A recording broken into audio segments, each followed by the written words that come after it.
Hi, everybody. I'm Amy. I'm Audrea. This is the right crowd. So grab a cup of coffee, Or a cup of tea. maybe something on the rocks, and let's get started. So I am missing my cup of coffee. My creamer decided to get clumpy on me. So I have something on the rocks. It's just water, but it's still on the rocks. It counts. It counts. Sure, it's refreshing. Okay, so we are continuing our discussion on how to write winning short stories by Nancy Sakaduski. We don't know how to pronounce her last name. We're just going to call her Miss Nancy. That's right. This So Miss Nancy. green. Oh, this is video 2. Yes, this is video 2. Don't get ahead of yourself. So if you saw our video last week, this is just going to be a continuation of the Hot Mess Express. So I hope that you have something to enjoy as a beverage, and I hope we provide adequate entertainment. Indeed. All right. So we are starting this video with premise. So she talks about premise and theme. So Audrea mentioned in the last video that she has quotes from other authors in the book. And the first thing I highlighted in this chapter was her quote by James Frey from How to Write a Damn Good Novel 2. So it says, a premise is a statement of what happens to the character as a result of the actions of a story. Never heard it put that way, and I like it. I had never heard it put that way either. And also, I did not read that quote. So that one came with this. I was like, was that quote not in your book, Audrea? Because you're looking at me like you didn't read that part. No, I didn't. Well, I read all of the other ones, and I highlighted a lot of the quotes that she has a quote at the top of every section or at top of every chapter. And a lot of them are good. She has ones from Mouse Monroe and others about the short story in particular, writing a particular aspect. And so they've all been good. But that's another thing I highlighted on the same page, even though you can't see it because the glare of lighting, it was from Daniel Mass's Writing the Breakout Novel. And I thought it was cool because Writing the Breakout Novel is actually one of the books we have discussing on this channel. Yeah. So it might be a book that gets discussed at some point in time. So I thought that was cool that she referenced. What did you have for this chapter? Well, I had for the chapter, I had not thought about short stories having themes, except there was a contest, and the theme of the contest was Christmas, or the theme of the contest was forgiveness, or something like that. Right. And of course, you can have themes within themes, or themes within a short story that's written on a theme. So I think a lot of it very interesting. What you can. So look, it's my. It's like he's staring at it. He got left on the camera. He just looked up at him like he's staring at us. That's creepy.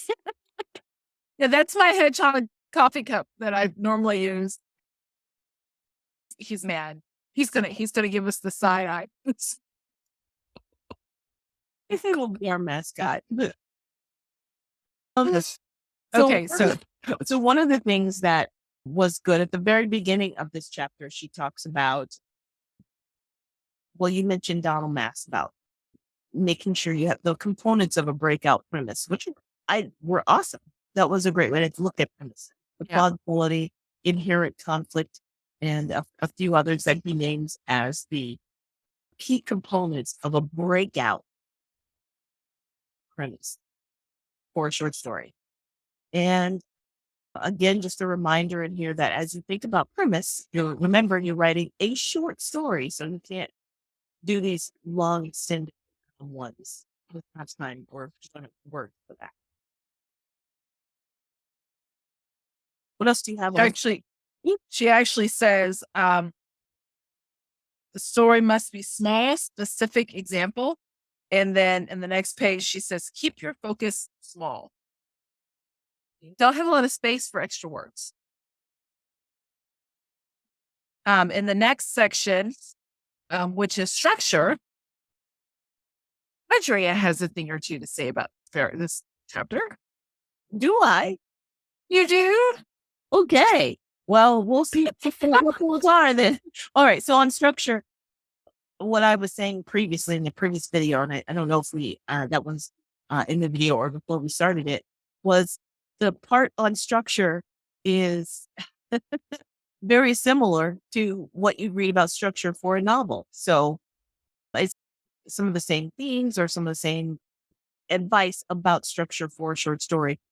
All of it is applicable to novels as well, about how to make the time frame and sequence and transitions. You're playing on a smaller scale is just one thing to note. She also talks about making a scene and sequel she mentions in here. So, and I'd never thought about scene and sequel for a short story. It seems like it's just one, but no, you can have scene and sequel. And very often you do and should in a short story. And then flashbacks, which are not necessarily verboten, but you have to think about, because again of the scale, whether they're necessary or not, and then how to introduce them and break them up adequately for the reader to understand that it is a flashback and it has to be absolutely necessary and done in the smallest amount of words possible. And then pacing for a short story. Again, one of the things I highlighted a lot about pacing, because before we go into pacing, one thing on flashbacks, and this is true, I think, in a novel as well as in a short story. One of the things that I highlighted here was flashbacks hold up the action.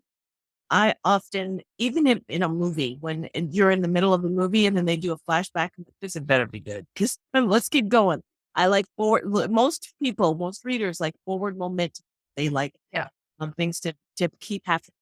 And speaking of things keep happening, pacing is what keeps the readers on the page, on the edge of their seat.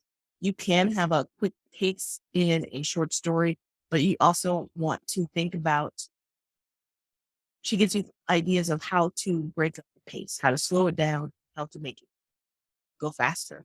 I love this book just because it is so applicable to any work of fiction, actually. She points out some of the things that control your pacing, including some of the obvious, your dialogue. Is it space dialogue or dialogue can actually sometimes slow up the pace of a book? Unspoken thoughts, that's going to slow down your pacing because you're in that character's head. And then one of my favorite ways that authors pace their books is sentence length. So long sentences and drawn out description, languorous. And then when the sentences start to get shorter and shorter because the action is moving or the pace is speeding up. I love that because then you're just flipping through those pages to keep going. What did you have on, Pete? So I'm going to back up just a little bit to, there's a couple of things I wanted to add to what you did for the beginning. She says that unless you have a compelling reason for a subplot, Oh, I didn't even talk about that. Yeah. that you should keep to the main story. Like, don't put it in there. It's not necessary unless it is, and then make sure you do it right. For flashbacks, like Audrea said, they hold up the action. And so you have to really be careful in a short story. And she actually says to try to find a way to put all the necessary information in the main story without making it. Try to keep it going and don't put those in there again unless they're necessary. And then for pacing, hang on, where's that? Oh, everything must advance the story. So be selective. Like everything you say should take you one step further to the end. And if you find that stuff you're putting in your short story isn't progressing the story, it might not belong in your story. It might be for a different story. Okay. That was all I wanted to say about that. Sorry, I went a little fast there. I sped up the pace on you. You did. But I kept my fingers on the pages I wanted to go back to. I was like, oh, she went past that page. Okay, we'll say something later. Well, What's let's that? take some time and talk about setting. What is the author saying about setting in a short story Uh, uh, that's stuck out for you? so one of the first things I highlighted is that depending on where your story is set will determine the feeling that you get in the story. So the example I gave in the last video was about a girl moving to New York and there's a bang on her door, right? You're in New York. It could be a drunk neighbor who thinks that he's locked himself out of his apartment, right? What if she's in a cabin in the woods by herself, near no one, and there's a bang on her door? You get a totally different feeling than you would the girl in New York, Yeah. right? So the setting is really important for what you want your story to say and feel like. She also talks about making sure that the details you put in your story are accurate. So if you're going to talk about, let's just say 1922, I've already talked about New York. We'll talk about New York, 1922 New York. Make sure that what you're saying about 1922 New York is accurate. Yes. Because you're going to have people who read this and they're going to be like, no, that wasn't even invented until the 70s. Right. So make sure street names, everything, like make sure you do your research. I write a lot of sci-fi. I make it up as I go. There's not a lot to research because I have a made up world. But if I were to write a story about New York, I would need to make sure that I knew what I was talking about because in a contest, a lot of those people that are judges, they're going to know where they're going to be like, come on, was that real? Yeah. And they'll do their own research to make sure you did yours. So make sure you are doing your research for the stuff that you put in. And we're back to choose your words wisely. Don't info dump. Yeah. Sure. It's not necessary. It's not necessary. One thing That's that all I have to say on setting. one thing on setting that you were talking about, make sure your stuff is not, or your setting details are not anomalous or not anomalous, but are correct. I was thinking there's probably not a lot happening on Martin Luther King Boulevard in 1930s Chicago because there was no Martin Luther King Jr. at that time. So yeah, these are things you want to double check. Otherwise, as she mentions in that section, that those details, and she has another whole thing on details, but can pull a reader out of your story. Because even if they don't know for sure that's not right, it'll click for them and then they're immediately drawn out of the story and you want to keep them in there, keep them on the page. Not thinking about, wait a minute, the light bulb in 1820 was there? Exactly. He flipped the switch. What switch? There should not be a switch. Why is there a switch? Yeah. Yes. And I also liked what she mentioned about details making a setting come to life. So even though you're being sparse with your words, but you're also being deliberate with your words. So Right. details.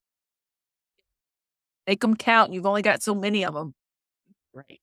And about how another thing she talks about is how setting is used to help establish mood in stories. And I know there are this one strikes me all the time. This is true no matter what the genre. For example, noir, it's usually, if you read noir, Noir, those I stories, can never say that word. it's dark. And, it's just, things are dirty and gritty because it's noir. And then same thing, if you were watching a noir movie, it's going to be dark and dirty and gritty and there's lots of corruption and things like that. It's going to be different from a rom-com where there's lots of sunny days and things like that. So same thing in when establishing, using setting and details to establish mood in your story. Yep. All The right. next chapter is characters.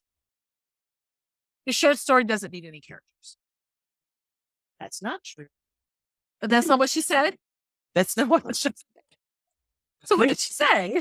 said. You don't need a lot of characters in a story. Oh, okay. A short story. Very tricky, Amy. You were trying to see if I was still awake, weren't you? Uh-huh. But just like with any fiction, you want to make sure your main character in your story is someone that your readers care about. Yeah. And I think in short stories, you kind of got to do that quick. Mm. Like that needs to be done quickly because the more they care about the character and what happens to the character, the less likely they are to put the book down, put the story down. Right. So make sure that you do that quickly. And make sure if you put someone in the story that they have a purpose. And I want to say that she is the one that said somewhere in here that if you could write the story without the character, then leave them out. Like if they don't add to the plot or help the movie move along, the story move along, then save them for another story. They have no place in this one. You don't have enough words. Oh, she did right here. Look carefully at each character and make sure he or she must be in the story. I knew I read it somewhere. It's in there. It's in there. And here's where I remind you that a lot of our viewers, that a lot of the things she mentions here about short stories are, once again, applicable to just about any work of fiction. But the reason I enjoyed this book in particular,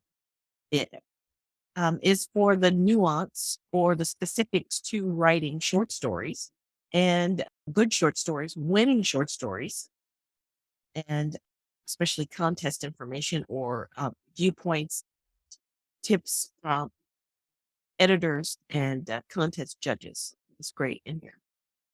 Yeah. The one last thing I want to point out that she says is that if you find that you have too many characters, see if you can combine a couple of them. Like, would it make sense to make them instead of 4 characters, 3 or maybe 2?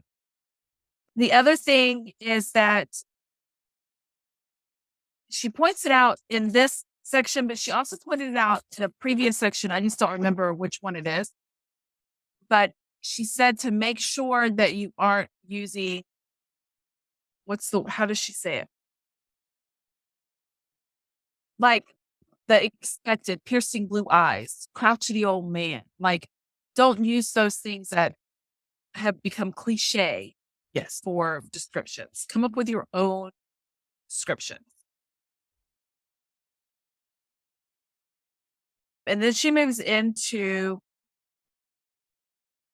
character names. One of the things, before I move on to character names, one of the things that I like that she put in here is that a way to do some shorthand with your characters, backstories. One way to do that is that your characters' actions should reflect their backstory. So instead of writing all this long, he was raised a poor son of a sharecropper. You make their actions and mannerisms reflect backstory, which is awesome. Awesome tip. Yep. All right. So characters' names. She has some good tips about using the social SSA or Social Security in the US, Social Security Administration, and checking for the year of your story to see what the names of people were back then. So that way you don't have the name Kylie probably in US 1940. There were no Kylies probably back then. I don't know. I'm making that up. But that's Probably a lot of Margarets. Yeah, lots of Margarets and Sarahs. Yeah.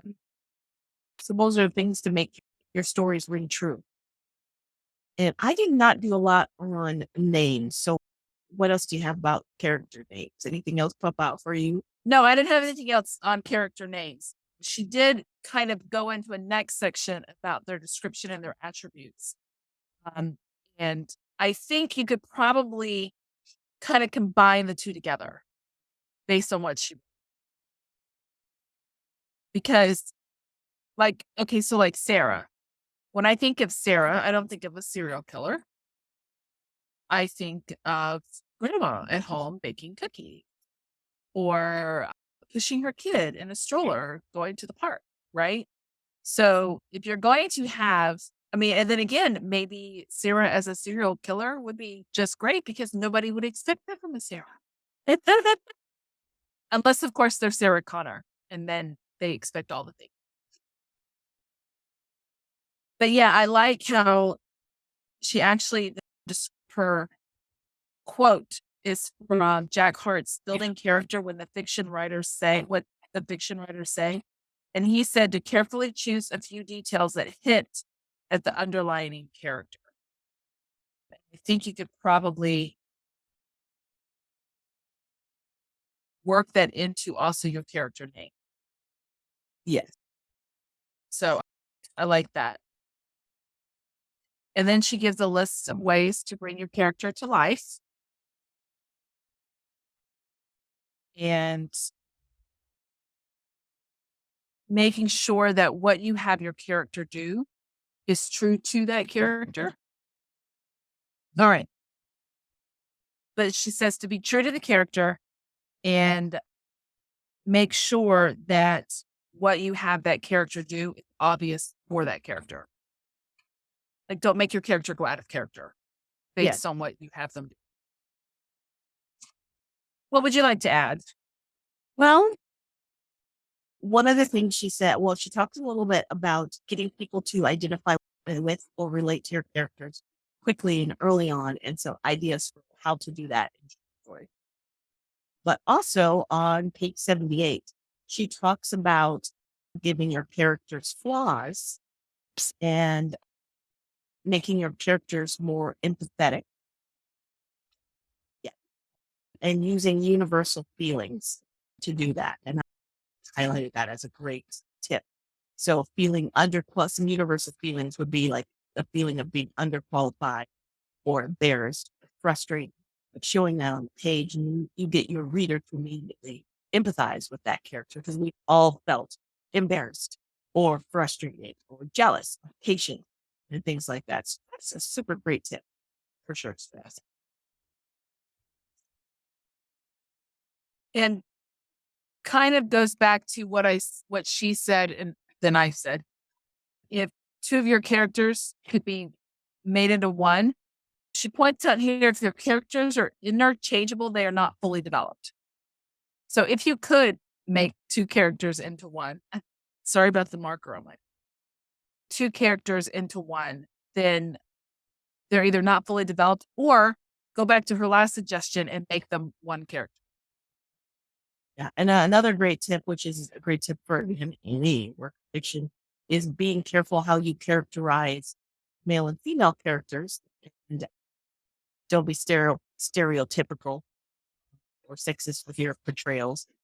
And maybe you can shake it up a little bit, especially for contests, do something unexpected by making someone with characteristics that would normally be attributed to a male, make that character female. And my gosh, you're going to get people. Yeah. So another good.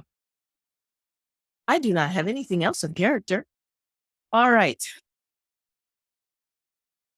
This point of view thing, I still get stuck in point of view. And that's one of the things that can really hang you up in a contest and in your writing in general is make sure you're choosing the right point of view for your story. And once you've chosen that point of view, stick with that point of view and don't do things like head hopping, which I write about in other books.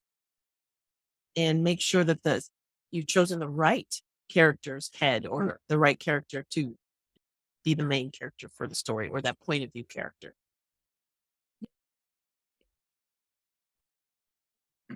Trying to see if there's anything. I know for me, one of my very first contests that I did, I kept switching the point of view, and that was one of their things was that I'd want to stick to it. Yeah, that's one that'll trip people up quite a bit. And I like this. I have to reread this every time I think about a story or and I'm trying to decide at some point, am I in the right point of view? It's at the top of this section. It's what Hemingway said. He said, it's harder to write in third person, but the advantage is you move around better And then on the next page, I highlighted use the first person if it's important that the reader know the thoughts and feelings of your character and if that knowledge is essential. So, and that's a paraphrase there, but those things are important to think about when you're choosing your point of view.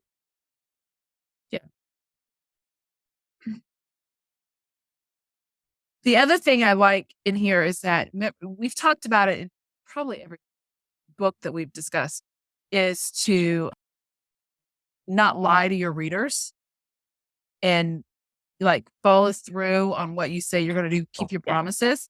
Mhm. And she points out, give the reader some hints to avoid having readers feel tricked. Yeah. So I think that's important. Let's see if there's anything else. The only other thing I have highlighted in here is that you might want to experiment telling the story from different points of view to figure out which point of view you want to use. Yeah. And she gives an example of a scene, a little short scene told in 3 different points of view. I appreciated that. And it's always great for learning or to see the advantages of each. Yeah. The other thing for a short story, actually, I think even I know Randy hates reading books that go from character to character for point of view, but she points out that in a short story, it dilutes the intensity of your story. It can confuse your reader and it diminishes the author's authority. So pick one and stick to it. And that's a great tip for short stories, honestly. Yeah. All right. The next section is viewpoint character. Do you have anything else on point of view? Nope. So the thing about the viewpoint character that she says, which it struck me as odd, that was separate point of view and then viewpoint was separate. But it's all about telling the story, which is the section we're in. And one of the things I highlighted here was the viewpoint character is not just the focus of the action.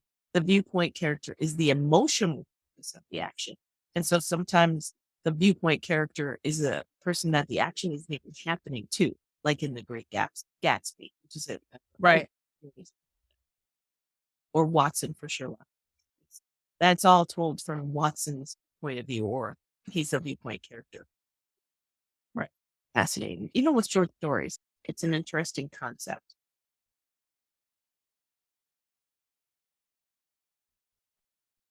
Anything else for that section? Or do you want to move along to dialogue? We can move along to dialogue. Yeah, like I always think it's funny how when we get to the end of a part, we're both done talking. We're like, are they done? are you done? Are you done? Cool. All right, moving on. Or as someone I know likes to say, we're moving on with our lives. So dialogue is the next section. And remember, she's already said that your story needs dialogue. She's already said it. So don't think I can just write a story and there's not going to be any dialogue. There's going to be dialogue. So one thing she points out is make sure you know how to write dialogue. Yes. And that is one of the things in the section that she talks about common errors that contestants make in short story contests is improper use of dialogue tags and punctuation for dialogue. And something that she said that I thought was interesting is because we've read a couple of different times where she's like, it doesn't matter if you said, he said, she said, he said, she said. Doesn't matter how many times you say it. But yet I've read in other places where they're like, find different words to use. Don't say he said, she said, he said, she said. So I think it's interesting that she says you can do that. In the other places I've read where they're like, don't do that. And I have to say that in a book where it's not short sentences, he said, short sentence, she said, short sentence, he said. If it's a longer sentence or more of a paragraph type dialogue, he said, and then she said, and then it's more of a longer paragraph, that's not annoying to me as a reader. But if it's like the left, he said, but which left? She, well, I guess that's not the right thing. But so if it's like short sentences and then he said, and then a short sentence, like if I can look at the page and the he said and the she said and the he said and the she said, if they all line up on the page, for me, that's a little much. But that's just me as a reader. Hmm. Do you have an opinion? Do Or I do you have not to care? I have seen it used well in both cases. I mean, I don't need all the he said, she said. It's obvious who said what, and you need the first couple, but then your dialogue should Right. clear who's speaking, and then you don't need all that. So you wouldn't have each one of those.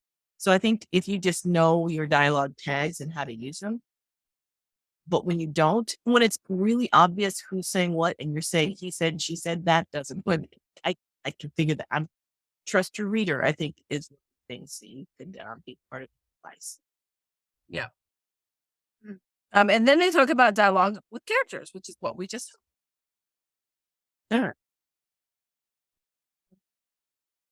Anything else for dialogue? I think this section especially is a great reread. It's great reminders of how to do dialogue well. And if you're in a competition setting or any setting really, you want to make sure you get this right, because dialogue is one of the most important parts of your fiction. And one of the key conflict, dialogue, and so forth. I thought it was a really well done section. It was. I did. And that's always the hardest part for me when I write is plus the punctuation.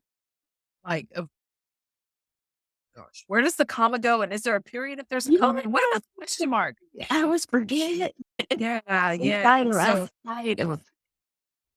So yeah. So the next part is unspoken thought, still in dialogue, unspoken thought. And one thing that she pointed out is depending on your point of view, unspoken dialogue may not work. Because depending on your point of view, the character, the point of view may not have access to the character's thoughts. So how can they, how is it there? They don't know. You know what I mean? So make sure you're paying attention to your point of view and your unspoken thoughts and make sure they make sense. That is right. The next part is title. And she actually gave some examples of books that they changed the titles for, that some of them I'm like, oh my gosh, I would never even no one would have picked that book up. And then you read the real title and you're like, okay, so The Great Gatsby, for an example, was almost titled, and I don't know how to pronounce that word, Trimalchio and West Egg. That was almost the title of The Great Gatsby. Yeah.